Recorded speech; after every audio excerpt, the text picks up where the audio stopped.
Hello and welcome to Litehawk circuit overview. This one here, we're just really talking about how the track goes together and comes apart, and a couple of the really interesting, unique features about our track.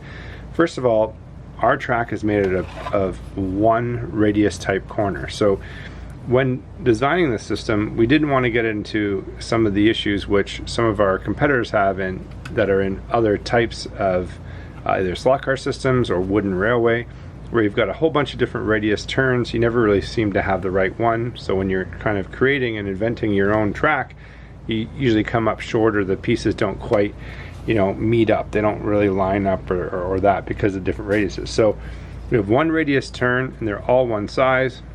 We have one size of straightaway piece or straight track.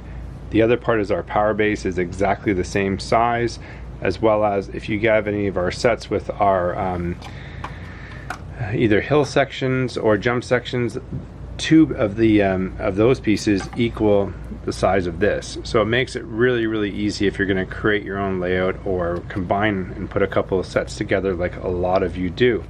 So one quick tip when you are putting the track together is there's female and male ends on each side. Just make sure the track is straight and square and push it together.